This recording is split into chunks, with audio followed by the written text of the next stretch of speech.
بسم اللہ الرحمن الرحیم۔ السلام علیکم۔ بنت ہوا چینل میں خوش آمدید۔ اللہم صلی علی سیدنا محمد وعلی آل سیدنا محمد وبارک وسلم۔ موہاکس کی جنگ وہ فیصلہ کن جنگ جس نے یورپ کی فوج طاقت کا غرور خاک میں ملا دیا۔ جب میں نے یہ پہلی بار واقعہ پڑھا تو مجھے لگا کہ شاید یہ کوئی کہانی ہے، لیکن جب میں نے مغربی ذرائع اور انٹرنیٹ سے اس کی تصدیق کی تو میں حیران رہ گئی۔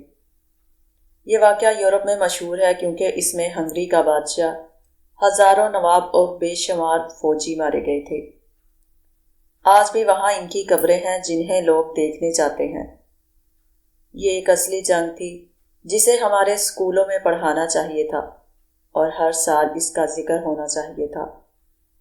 اسی جنگ سے ہمیں پتہ چلتا ہے کہ سلطنت عثمانیہ کو تاریخ میں کیوں برا بنا کر پیش کیا گیا، اور یہ بھی پتہ چلتا ہے کہ تاریخ کو مسخ کر کے اسے مرد بیمار ترکی کی وراثت کیوں بتایا گیا۔ یہ کوئی عام جنگ نہیں تھی بلکہ ایک بہت بڑی تباہی تھی۔ یہ تھی موہاکس کی جنگ، ایسی جنگ جسے یورپ آج تک بھول نہیں پایا۔ یہ جنگ اس لیے لڑی گئی کہ عثمانی سلطان سلیمان القانونی نے اپنا سفیر ہنگری کے بادشاہ کے پاس ٹیکس لینے بھیجا۔ اس وقت ہنگری یورپ کی عیسائی طاقتوں کا مضبوط قلعہ تھا۔ پوپ عیسائیوں کے بڑے پادری کے کہنے پر ہنگری کے بادشاہ نے سلطان کے سفیر کو قتل کروا دیا۔ اس طرح کلیسا اور یورپ جنگ کے لیے تیار ہو گئے۔ عثمانی فوج میں 1,00,000 مجاہد تھے، 350 توپیں اور 800 جہاز تھے۔ یورپی اتحاد میں تقریباً پورا یورپ یعنی 21 ممالک اکٹھے ہوئے۔ ان کی فوج میں 2,00,000 سوار تھے، جن میں سے 35,000 مکمل لوہے کے زرہ پہنے ہوئے تھے۔ سلطان سلیمان القانونی، جو فاتح قسطنطنیہ کی اولاد میں سے تھے، نے تقریباً 1,000 کلومیٹر کا سفر کیا اور راستے میں کئی قلعے فتح کیے۔ انہوں نے بلغراد کا مضبوط قلعہ بھی فتح کیا، دریا عبور کیا اور آخرکار ہنگری کے موہاکس کے میدان میں پہنچے، جہاں پوپ اور ہنگری کے بادشاہ کی قیادت میں یورپی فوج ان کا انتظار کر رہی تھی۔ سلطان کے سامنے سب سے بڑا مسئلہ یورپ کے وہ بختر بند سوار تھے جو نہ تیروں سے متاثر ہوتے تھے نہ گولیوں سے، اور نہ ہی ان سے آمنے سامنے لڑنا آسان تھا۔ سلطان نے فجر کی نماز پڑھی اور اپنی فوج کو خطاب کیا۔ اسلامی فوج رو پڑی کیونکہ یہ فیصلہ کن جنگ تھی۔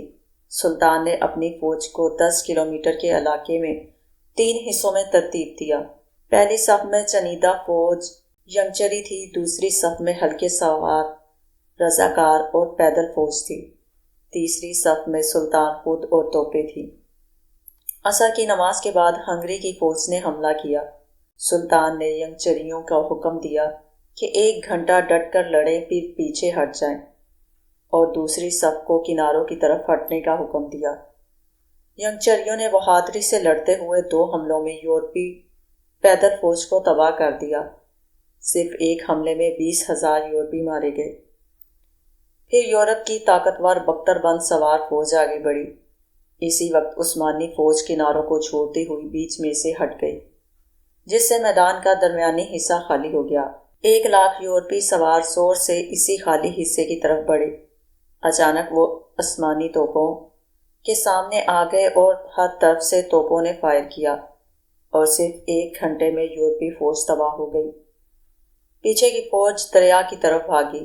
ہجوم میں ایک دوسرے کو کچلتے ہوئے ہزاروں دریا میں ڈوب گئے۔ بختر بند سواروں پر لوہا اتنا گرم ہو گیا کہ ان کے جسم پگھل گئے۔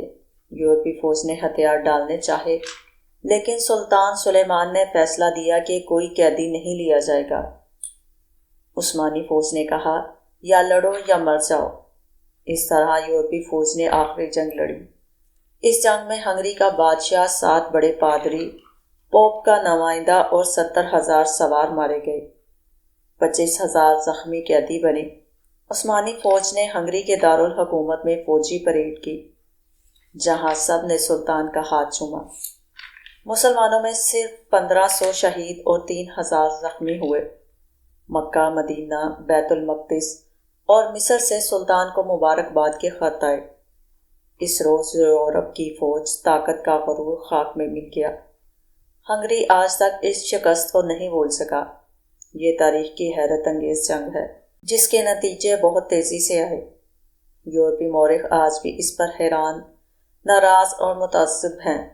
اس واقعے کو پھیلائیں تاکہ مسلمان اپنی عزت اور فتح کو پہچان سکیں، اور تاکہ ہم سلطان سلیمان القانونی جیسے عظیم مجاہد کو پہچان سکیں جنہیں خرم سلطان جیسے ڈراموں میں جان بوجھ کر برا بنا کر پیش کیا گیا ہے۔ ناظرین، یہ تھی آج کی ویڈیو۔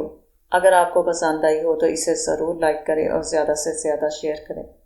اگر آپ نے ہمارے چینل کو ابھی تک سبسکرائب نہیں کیا تو فوراً سے سبسکرائب کریں اور ساتھ میں بیل آئیکن کو بھی پریس کریں تاکہ میری ہر ایک نئی ویڈیو کا نوٹیفیکیشن آپ کو سب سے پہلے ملے۔